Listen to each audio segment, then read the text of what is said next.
You're watching South Asia Newsline and here are the top stories we are tracking for you on Tuesday, the 23rd of January. Amid India-Maldives dispute, Chinese research vessels head towards Mali. Canada announces 2-year cap on foreign student visas, move to impact Indian students. And activist warns will form PoK government in exile if demands not met.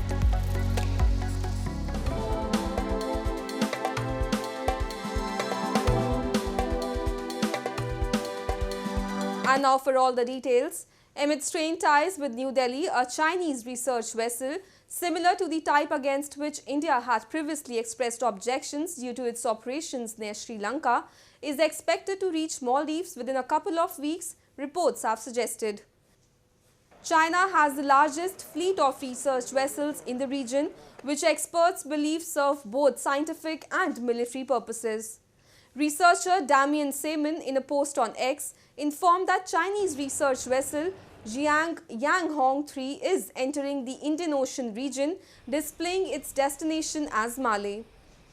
There is no official confirmation whether India has expressed objections with the Maldives, but New Delhi has previously done so when Chinese research vessels had visited neighbouring Sri Lanka. The Indian Navy is monitoring the activity of the ship, report said.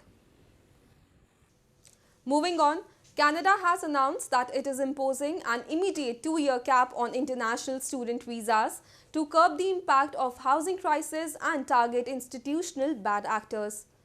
The Justin Trudeau government has said it will approve 360,000 study permits, a dip by 35% from 2023. The new proposals will also set limits on postgraduate work permits issued to foreign students, which will likely encourage them to return to their home countries.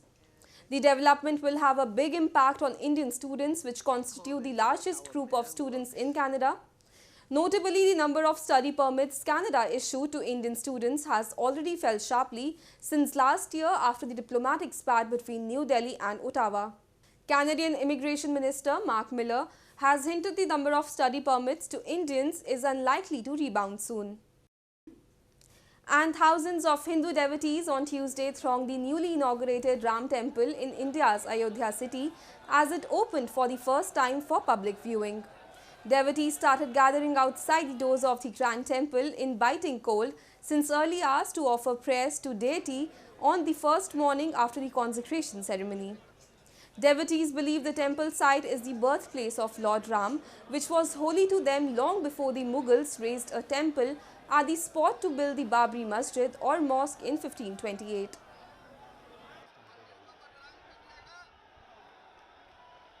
बहुत दिव्य, हम लोगों को ऐसी कभी अनुभूति नहीं थी कि भगवान राम जी का कभी मंदिर बनेगा, लेकिन हमारे पूर्वजों के बलिदान के सहयोग से जो है हम लोग का सौभाग्य है कि हम लोग दर्शन कर पा रहे हैं। उनकी ही पुण्य प्रताप की देन है कि जो है मंदिर बन गया और हम लोग दर्शन बहुत बढ़िया तरीके से के और जनता भी कर रही है। Meanwhile, celebrating the consecration ceremony held in India's Ayodhya, devotees in Nepal's Janakpur also lit 250,000 oil-fed lamps. The ancient city, which is believed to be the maternal home of goddess Sita, wife of Lord Ram, was adorned with decorations reading Jai Siya Ram, which the locals said in the celebration of the homecoming of their son-in-law. Moving on, prominent Kashmiri activist Amjad Ayub Mirza has said that if the demands of the people of PoK and Gilgit Baltistan to remove unfair taxes and price hikes are not met by 5th of February, then they will have no choice but to form a government of PoK in exile. A report.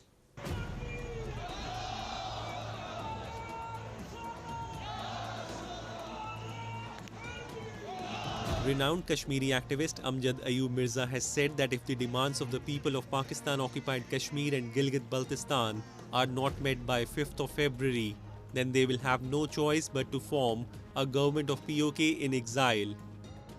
There has been unrest in the occupied territories over unfair taxes, price hike of electricity, wheat and other essentials since the past 1 year now.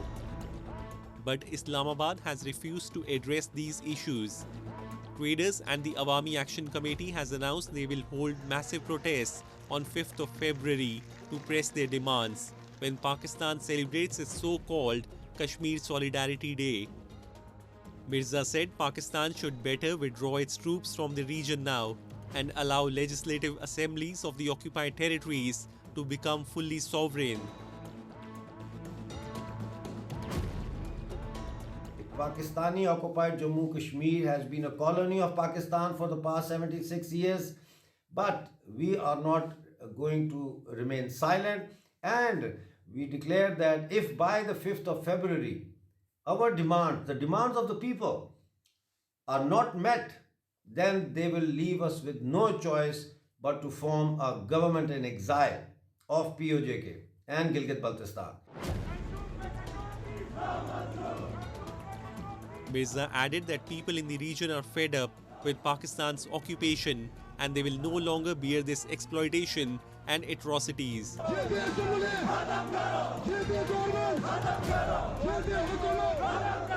I repeat, there will be no negotiations with Pakistan on this matter.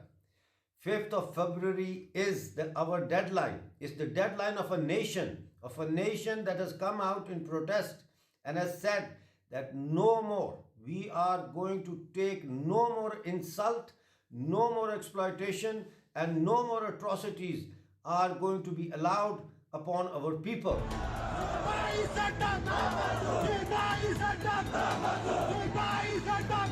Residents of PoK and Gilgit Baltistan blame that Pakistan does not grant them any political rights and representation, although it taxes them heavily.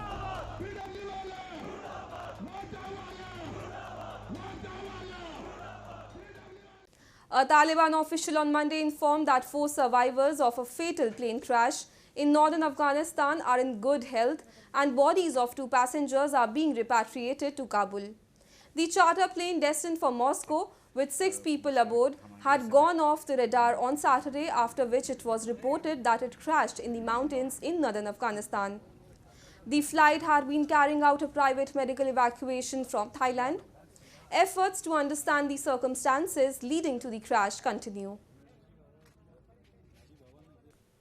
Sri Lanka's central bank kept interest rates steady on Tuesday in line with market expectations, forgoing a rate cut as a new tax threatened upward pressure on expenses and fueled concerns about inflation. This comes days after an IMF delegation wrapping up a technical staff visit.